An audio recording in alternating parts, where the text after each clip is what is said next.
Wheel of Fates just drops the newest big bad endgame content, and for this one, it's a quest with 12 total defenders, and they all have the same exact nodes. There are 3 quests, and yeah, they're the same defenders for each node, but the difference is you have to use different champions for each quest because the tags change. You can use a specific champion in one quest, and then the tags are going to be different in quests 2 and 3, and you're going to have to adapt using a bunch of different counters to different defenders throughout the 3 quests. But for now, we're going to be doing quest 1, and I'm going to show you how I beat quest 1, and as I beat 2 and 3, I'm going to be making videos for those as well.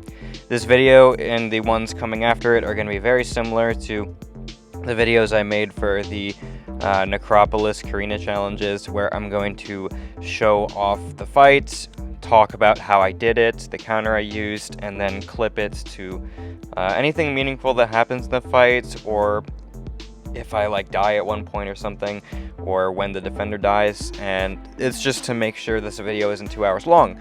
I'm going to show you what you need to see for each fight, talk about what you need to hear for each fight, and that'll be it. We're going to be going through each of these defenders in about 2 to 3 minutes, talking about all of them. And firstly, for Gorr, I use Count Nefaria, mainly because he's just got really good regen control. The leader is good for this fight as well, who I tried using originally, and then I saw, oh, I have a rank 4 Nefaria, and he doesn't work for any of the other fights, so I might as well use him now. And then the Gorr went down pretty easily. But now we're going to talk about a bit more of an interesting one. This one is using Dazzler, or fighting Dazzler with my Penny Parker. So, with Penny here, we're going to mainly just be doing SP1 and SP2. A strategy for this fight that you want to do is definitely make sure Dazzler only drops special ones. But what you can do is, if you get her to max out her own tempo, once she reaches 100 and she uses her Dazzling Dash attack at 100, she's never going to be able to use the Dazzling Dash again, because she can't gain any more tempo if you keep her dropping special ones and keep her at 100. So eventually in this fight, we're going to get her to 100 tempo, and then she's just going to be stuck there for the whole fight. We're also going to be trying to avoid giving her power gain sometimes, but also it's not bad for Penny, because sometimes we want her to cross a bar of power. So sometimes I'm going to intercept to remove those charges that are going to give her power gain, and sometimes I'm going to let them detonate intentionally so Dazzler gets more power. Her getting more power is perfectly fine as long as she's not getting to SP2. As you can see here, Penny's special 1, you want the opponent to cross a bar of power during it, and we can use those power gain charges to do exactly that. So we got extra Spider Sense charges because of that, which is great. Now I need Dazzler to drop special 1. She's being a little stingy with it. It's really difficult to do a Penny special 2 with 20 charges like you sometimes can in BG's fights, because you're baiting SP1s constantly. Her AI isn't always the best. So oftentimes I'm going to be going for only 10 or 11 charge SP2s, or 12 here, instead of 20. And that's fine. You just want to play the fight slow and steady, that works just fine. And then I think at one point in the fight, which I should show a clip of, we do get a 20 charge SP2 off, which is great. But here, Dazzler is at 89 tempo, she's almost maxed out, and I'm going to cut the clip right here to where she is at 100, and I'm going to get a big SP2 about to drop. So do I SP1 here? No, I don't. I drop a 19 charge SP2. I need her to drop special 1 here. And as you can see, when I hit her, she's not gaining any more tempo, and she's not getting anywhere closer to another Dazzling Dash, because she can't, so that's great. And then those incinerates are ticking very nicely, and then I'm going to cut the clip in just a second to show when I killed her, and that is Penny soloing Dazzler. So yeah, she does pretty well for that fight. Okay, fight number 3 is going to be Lady Deathstrike. This one I'm going to be taking with Vox. Do not use a champion who needs to armor break for this LDS. It's not going to work. Basically, you are forced to use SP3s because she can't regen them. And Vox has a very hard-hitting SP3. Basically, the way his works is it does more attack based off of how many buffs he has on him. And we're just going to do the normal Vox things where we get a bunch of buffs and then drop the special 3, and then it's going to do quite a bit of damage. So yeah, you're only using SP3s in this fight, because if you don't have another way of removing the armor via Pulverize or something, or I think Nullify works, but I'm not really sure, You just have to have some way of removing the armor that isn't armor break, and I don't remember exactly what the tags are, so that might not be possible with the tags that you were given. So we're just going to go to SP3 and then use Vox for it, and his SP3 also does true damage, so her armor rating itself isn't going to impact anything for this fight anyway. So yeah, special 3 drops there, and then it does 77%, but that's also the weakest one we're going to drop in the fight. It gets stronger every time. It was doing like 30% later when I had even more buffs and stuff. And then yeah, this SP3 kills. So yeah, that's Vox soloing LDS. It takes about 4 SP3s for my rank 4 Vox. If you have a rank 3 Vox, it'll probably take 5 or 6. And then lower, just more SP3s. Like, he can do this fight at like any rank. It's just, you're gonna take more SP3s to actually do it. Okay, here, if you have an Onslaught, use an Onslaught for this fight. I was just using Silver Sable because I felt like it. But Onslaught is available for this fight, and he's definitely going to be better than Sable for it. And I imagine most people are going to be trying to use Onslaught here. Do not use Sable unless you really, really want to. And I kind of wanted to. So, the whole thing is just, you're going to have to get really good at dexing your special 1s, because they are unblockable. And that means you also don't want to push your SP2, because that's also unblockable. I know it's dexable, but I don't know how to do it, so I didn't let her go there. And with Sable, we want to get the mines going, and then we eventually want to be dropping a special 2, pushing her in there. So Sable's heavy attack can't miss. She also has tracking, so that helps her be decent for Enchantress, for sure. And yeah, everything's fine. Like, she can solo this fight. I didn't solo this fight because I just messed up at a couple points, mainly on the special 1 dex, because I'm not 100% consistent on it. Also, for some reason, her VFX wasn't working there, but that's fine. So anyway, I'm going to go for the counter there, and then at this point, I get her to drop another special 1, and I need to remove the spells again. So yeah, if you can use like any other miscounter, it's probably better than Sable. I just wanted to use Sable. And it took me like 3 revives, because like the final 25% of Enchantress is just annoyingly bad to take down, because Enchantress AI is going to be Enchantress AI sometimes. But anyway, I dropped the special 2, and then the shocks are going to kill her. And yeah, that's Sable not soloing Enchantress, because that took me quite a few revives, but she definitely works for the fight if you feel like doing it. Okay, now I'm using Gorr for Thor Ragnarok. Gorr has a really, really strong undermine if he is awakened, so that's why we're using him here. I'm just reading the nodes to make sure I understand how it works. He's going to be able to get power gain in 2 different ways. One is when his combo reaches 40, and the other is when you strike him 20 times. And the reason that his combo reaching 40 is actually impactful in this fight is because he's going to be gaining combo, like 3 combo every second. And the only way you can remove that is by striking him when he has 30 combo or more, because that's when he loses his combo shield. So, anyway, there's going to be a lot of power gain in this fight. It's going to be pretty frustrating, but you just have to do your best to manage his power gain. When he activates his power gain when he's at high power, it's going to be less potent, because the power gain is based off of how much power he's missing between where he is then and where he is as SP3. So if he triggers his power gain at 2 bars, it's only going to be 1 bar of power from power gain. So you can sometimes use that to your advantage. And yeah, I'm going to use my own heavy attack there to push me red again. That was a little bit sketchy because I forgot about the brace node, but it worked out okay. And then he's also reducing the duration of shocks on him, making it a little bit more annoying for Gorr, but it's fine. Your SP3s are still doing a lot of damage. It's very similar to the Vox fight, just I'd say this is harder than the LDS fight if you have the counters that I was using for it. Anyway, I think right here, I accidentally parry. I was trying to dash back, but the game just said I parried, so it was just like, well, I guess I'm dead now. Because if you're not shock immune, you are not surviving a Thor Ragnarok Special 3. Because every time you hit him afterwards, you're just going to probably get shocked and die, like I did here. So anyway, it's going to be 1 revive. I'm going to get him down, and 1 revive, so he's at 4% there, and then I just do a couple bit more ticks at the DOT, my special 1, and then he's gonna die like right as soon as he stands up. And then we move on to fight number 6, which is Arcade. I'm using Scream for this fight. Scream is not very good for longer fights, so she's gonna take a while. This was like the longest fight and the longest solo in the entire quest for me, except for Thanos. But yeah, she works for it. I mean, most champs work for Arcade, right? It's just some are better than others. Scream does have Undermine if you can actually activate it. It's not very strong Undermine because it's kind of hard to access, but it's there.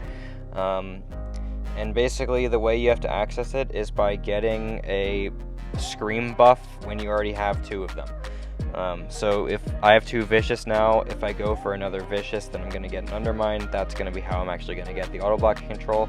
I don't really do that. I just kind of like try not to let him get charges, and then if he does, then I'm just going to use a heavy, and eventually we're just going to get him down. I'm showing this part of the fight though because this was very sketchy. I don't know why I let him fully launch his heavy there. That was stupid, and I should have went for the counter. And now I'm just now I'm stuck in my corner, and I can't charge a heavy again because it's going to get faltered. And yeah, this was a bit nightmarish. So anyway, I need to stop getting faltered. That's one thing.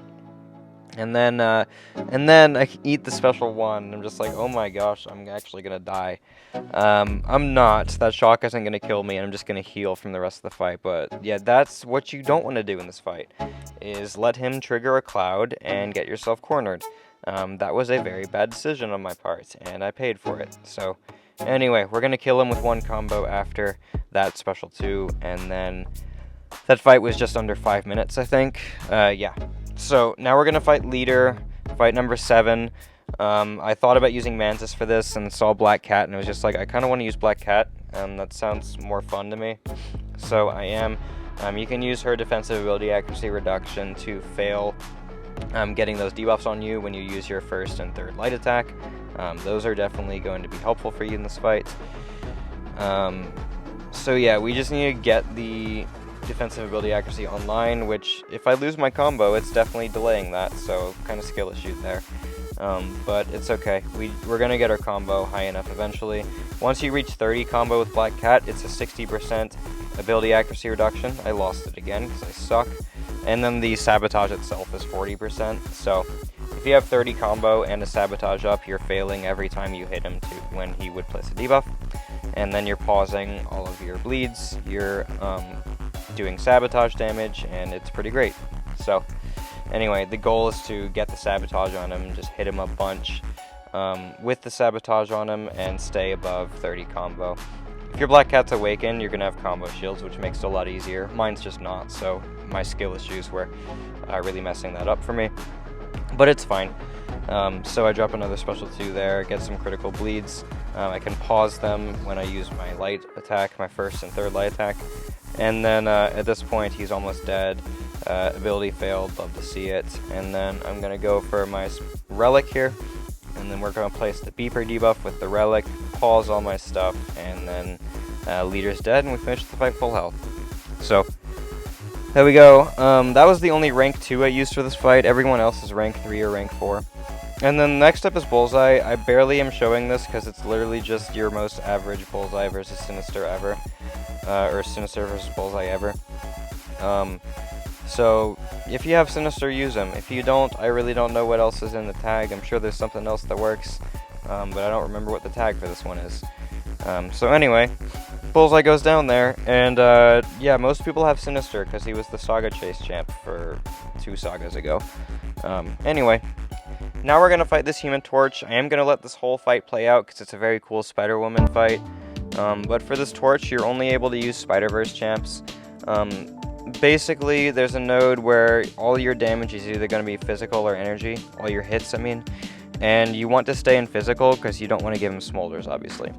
The way you change if it's physical or energy is with your heavy attack, and the problem with that is there's a node that's going to give him protections, and you only can remove the protections by doing a medium ender combo, a special attack, or a heavy attack, and you have to do all 3 of them before you can do another one.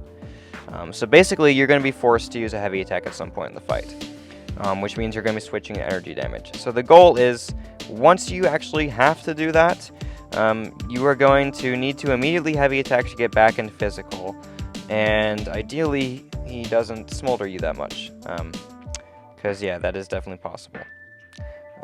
You do get DOT immunity in this fight, but that does not include Nova Flames. So if you push him to 7 smolders, he's going to start Nova Flaming you, and you will just take a bunch of damage. So don't let him get to 7 smolders if you can help it. You are safe from the incinerates as long as you have 3 debuffs active. So Spider-Woman always has 3 debuffs active, basically, so she's really good for this. And I'm doing a bit of an awkward Spider-Woman rotation. This is definitely not how you're supposed to play her, but I was doing it for this fight.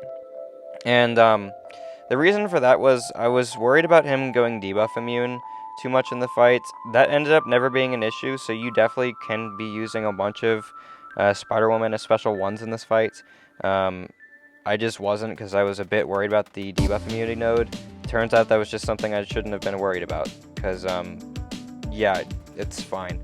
So here he has 4 smolders. I know once he gets to 7, he's going to start Nova Flaming me. So hopefully he's just dead before that. That's kind of the whole goal. And I'm going to drop my special 1 here.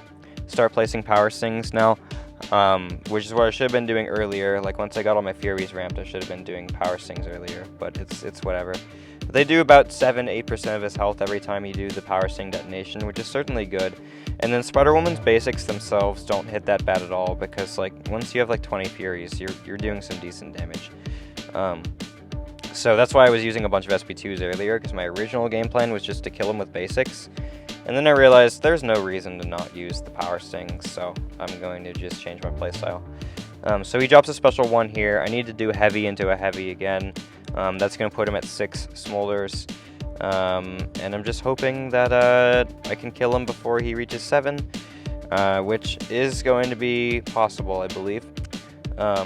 So yeah, heavy attack there. And then he drops a special 1, and then I'm going to go for the counter, and then I'm going to do it again. I'm going to do a light ender combo, remove the protection with my special. There's 7% of his health gone again, and then we might be able to kill him with basics. I think the Power Stings is what's going to finish him off, because protection came back, making it last a little bit longer. And then yeah, as soon as he drops the special 2, he is dead. So Spider-Woman absolutely destroys that fight. One of my first fights using her since I pulled her from the Titan yesterday, so absolutely love that. Okay, now we're going to go fight Serpent. This one is with Spiral. If you have Spiral, this fight's an absolute joke. She completely destroys it. If you don't have Spiral, this is actually pretty difficult. Kindred and Wiccan are some other mystics that can work. I've seen Wiccan do it before. I don't remember if it was a solo or not, but I've seen Wiccan do it. Kindred can do it as well, but it's definitely not the most ideal thing in the world. So ideally, you play Spiral. I think Void is another option here. That might work, but Spiral is by far the best if you actually have her. So anyway, we're going to be doing a bunch of SP1s. Just keep spamming those ruptures. They're going to tick really hard themselves, and they're going to make our specials hit harder. And then I like doing a bunch of special 1s with Spiral. You can go for special 2s as well, which I do use some special 2s in this fight. But if you just spam special 1s, you're just having a lot of pause up time on your ruptures, and it feels pretty great. And I'm skipping a lot of the fight because it's kind of just the same thing where I drop some special 1s, some special 2s, and yeah, it's a long fight. But actually, it's not that long for the quest. This fight took me like 3 minutes, I believe. And then once he gets to death immunity, you just need to either block a hit or fire your dancing blades, and then Serpent goes down. So now we're going to move on to fight Spiral herself. I'm using Deathless She-Hulk for this fight. Degen is very good for this. Most people have Degen if you did the Deathless Chase. Basically, you want to use her heavy attack a lot because it's going to place a fear debuff. The fear is going to do 2 things. 1, fear always counters unblockable, and 2, Deathless She-Hulk's fear specifically counters miss. So the falter node that you're going to have to deal with will not be in play. I don't even remember exactly how the falter node exists, or like what it comes from, but it's there, and I think it's when you reach 15 combo.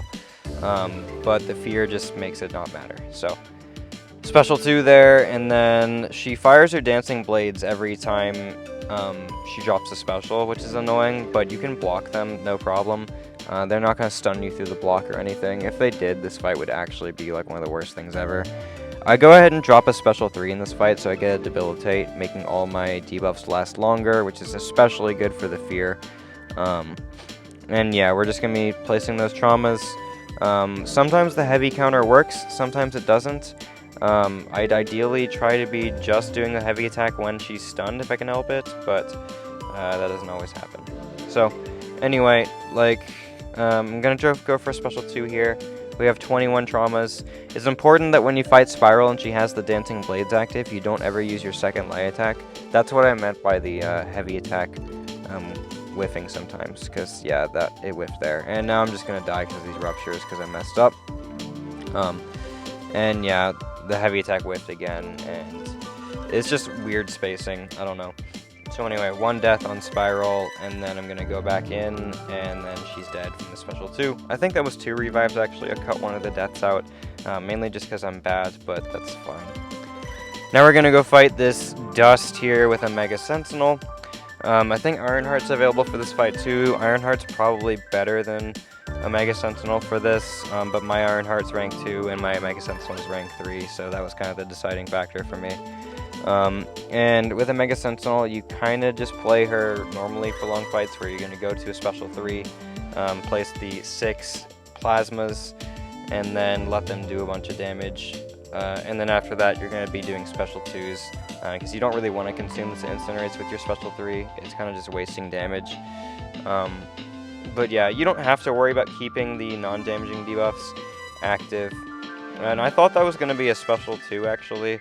And I think I originally was planning on going for a special 2 in this fight, and then changed my game plan, because I realized it's just kind of difficult to keep your debuffs active a lot. So you want to be using your special 3 because it's guaranteed 6 incinerates, whereas if you're using special 2, it's only 1 and then 1 more per non-damaging debuff, so it's a max of 4. Unless the opponent has prowess or regen, which Dust can have prowess or regen if she is in her Sandstorm mode, but ideally she's not in her Sandstorm mode, because that actually hurts me. So anyway, I drop a special 3 here, finally get the plasmas actually going, and then I'm going to cut the clip to where I'm almost dead. I'm at 2% now. The glance is just a really annoying fight. I don't like exactly how this fight's designed compared to some of the other ones, but anyway, yeah, we're almost dead here. I'm gonna die in a couple seconds, and then it's gonna be like 1 or 2 revives to get her down. And yeah, Sandstorm triggers, and now the fight's over. Anyway, revive, and then almost die a second time, but this special 2 is gonna finish her off, and then we move on to the last fight, which is going to be Deathless Thanos. And this fight is really restrictive when it comes to tags. I don't even know what the tags are, but they gave you the option of like 6 different mutants. And my Jean Grey is rank 4, so I was like, I'm just going to use Jean Grey. And she's also Inverted Controls immune, so that makes this fight a lot easier when you're Inverted Controls immune. Early on in the fight, I was just doing a weird rotation that I shouldn't be doing, so I'm going to cut the clip to right here where I started to get a good rhythm going, where I'm going to alternate special 1, special 2 while weaving a lot of heavy attacks in. The heavy attacks are going to give me these permanent not uncanny passives. Well, they are, but I'm talking about specifically the psionic charges, because those are going to count as a Neuroshock during your special 2 burst damage. So while a lot of the Neuroshocks could expire before you're ready for another SP2, you're going to have those guaranteed ones. And they're also going to carry over. Like, you're only going to lose half of them after your special 2, and then they're going to be more fuel for Neuroshocks on your special 1. So anyway, it's just a lot of special 2s in this fight. And I'm going to upload this fight again, probably the full video, like the full solo of it. But for the sake of time, I'm not going to show the full solo in this video. I do probably want to upload the full solo in another video though, so be on the lookout for that. It was a 9-minute fight, but it's literally going to be like 9 minutes with almost any champ you use. This fight just takes forever to kill him. He's almost 3 million health. The weakness node makes him take even longer. It's just a really long fight no matter what you're using. So anyway, Jean is probably the best option here just because of the Inverted Controls immunity. And luckily mine's rank 4, so it just kind of worked out pretty well for me. But I would still recommend Jean if you have a rank 3 or even a rank 2, because a lot of the other mutants given available to you are just not as good as she is because of the invert controls immune, and a lot of people are just going to struggle with the invert controls. And that's kind of why I use Jean, not only because she's rank 4, but because she's immune to invert controls, so it just made things a lot easier for me. Anyway, I'm going to drop the special 2 here, and then we finish Thanos with full health, which is absolutely amazing, and that is Wheel of Fate Quest 1. So, be on the lookout for me making Here's How I Took videos on Quest 2 and 3. Probably be tomorrow and Friday, because I'm not going to be doing all these in one day. But yeah, hope this video was helpful to you and you enjoyed it, and I'll see you in the next one.